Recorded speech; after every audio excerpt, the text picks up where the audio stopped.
Welcome back to another episode of Finding Freedom. In this video, we're going to ask the question, does work matter and do relationships matter in the United States or in this world that we live in? I mean, are we just working because we're part of some situation where we're trapped in this enslavement mindset and other people are controlling and pulling the strings, like, dealing with puppets? Or do relationships matter? Are they trying to get you to breed and create more of a surplus, so on and so forth, because then they could utilize you and everything else to, feed their families and everything else? Because, well, there are hungry people in the world. The question is, if you're hungry, how far will you go before you kill your best friend or your pet and eat it to survive? So let's talk about it. Now, in the military, although I never actually fully experienced it, there was something called SEER School, and a buddy of mine went to it, and he said that they got a rabbit. Now, some people may get a dog. It doesn't matter the animal, but they normally get some type of animal, right? And they break them up into two different groups. Now, what happens is, during this whole process, you're losing weight, you're becoming hungry, you get starved out, so on and so forth, etc. And you get left down to the only thing that is next to you. And they want to see if you're going to kill the pet that you have, so on and so forth, whether that's a dog, a rabbit, a cat, a snitch, a snake, so on and so forth, whatever the case may be. And use it to keep yourself alive. One of the things I've realized over time is, well, why do we work for companies?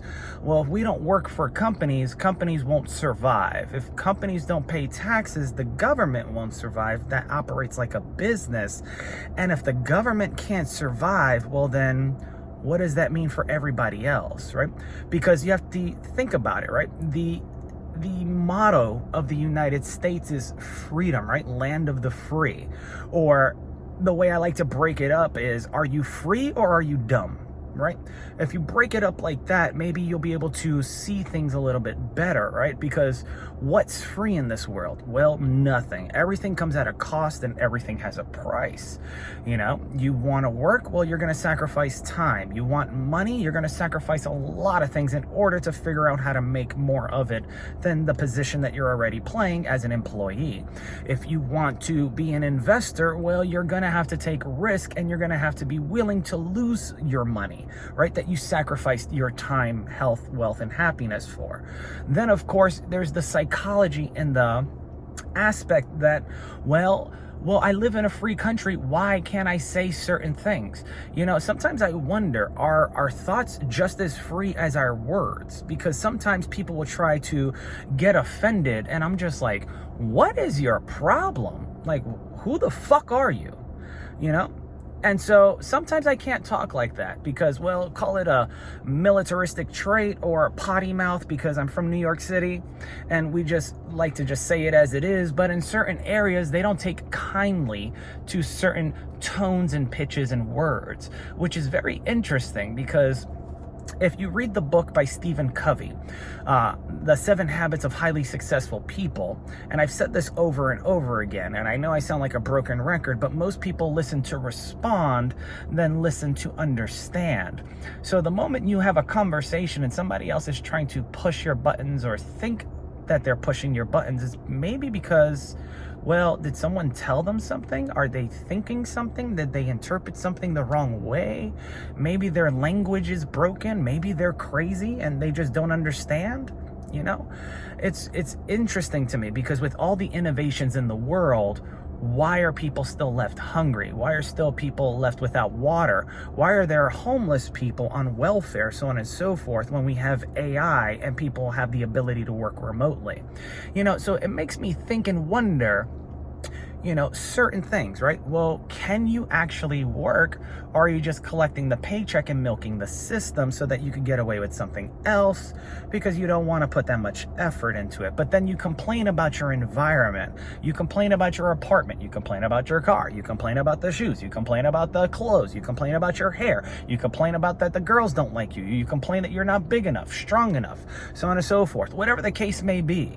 And these are the negativity traits that occur within the psychological realm and sociological realm that we live in, whether that's here or somewhere else, but I'm seeing it a lot in the United States, right? Or us, And so it's one of those things where, okay, well, if you don't want to do that, then you have to be okay with where you are, right? But are you okay with it? Because my mother once said, people are where they want to be. See, I don't think that's very true. Now, if people wanted to do more, is it going to be hard? If they want to lose weight, do they go to the gym, or do they take a pill and not read the side effects and then end up with something worse later, right?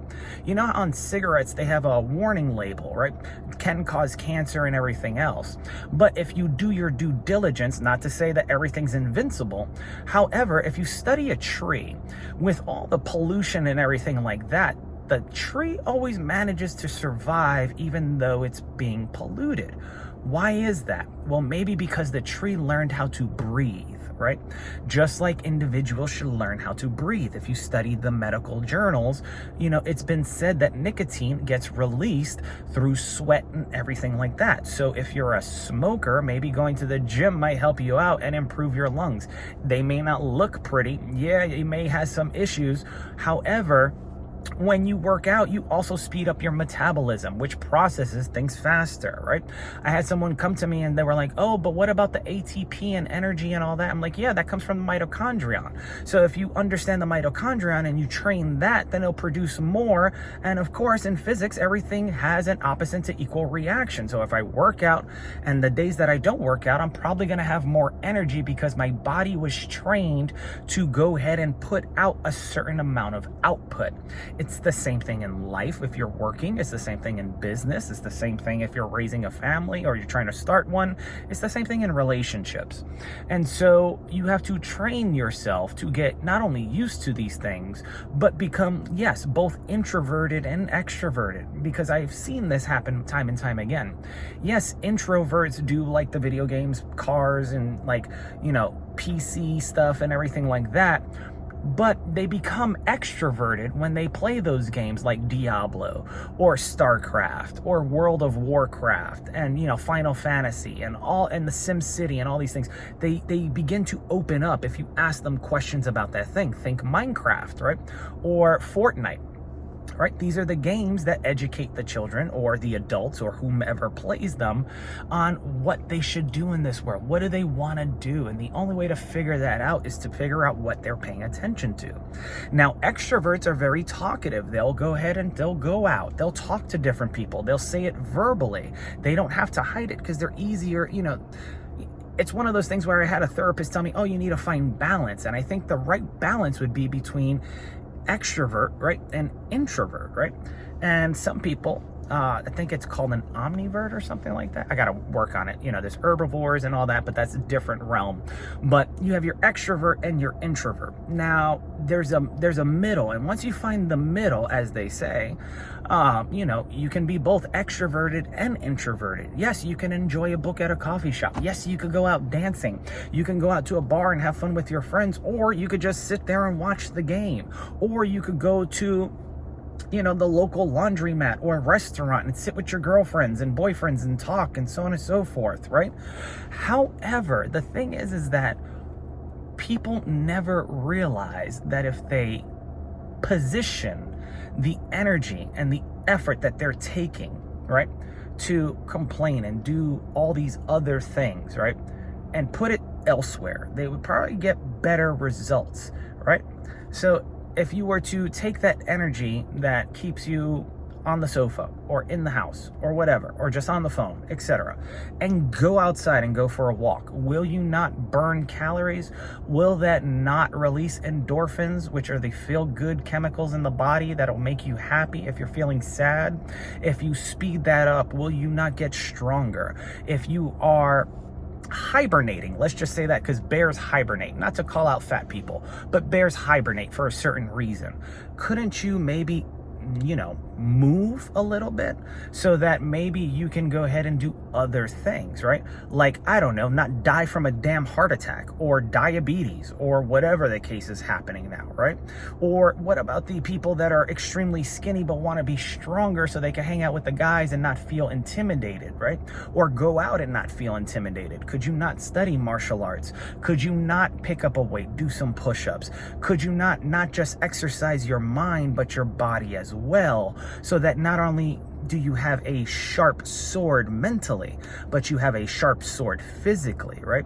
Because remember, a sword can be sharp on one side and dull on the other, but as long as you know how to use that weapon, you can go ahead and use both sides.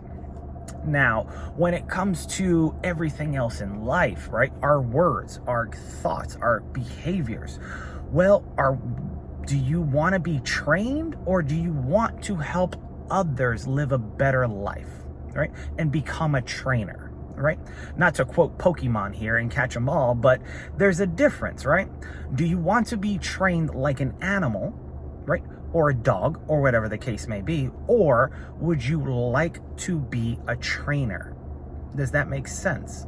Do you want to be somebody that somebody wants to look up to? Whether you're a mother, you're a father, you're an uncle, you're a cousin, you're a friend, or a random stranger you see on the street talking, right? Now, these are the things you should possibly look at because it's more positive and it's healthier, and it does feel good sometimes to have someone look up to you. It also feels good to have someone to look up to, right? Because as Johnny Depp once said, we are all grown children looking for someone to guide us. And without that guide, well, then we're just lost in this space we call universe. So remember that. Take that as a grain of salt. If you got any value out of this, go ahead and subscribe. And I'm hoping that with Finding Freedom, I'm able to achieve a goal. And that goal is, Tony Robbins does stuff with life coaching and things like that, and there's many life coaches out there. But I'm going to ask you a question. Although you live in a country that says we're free, do you feel free? Think about it.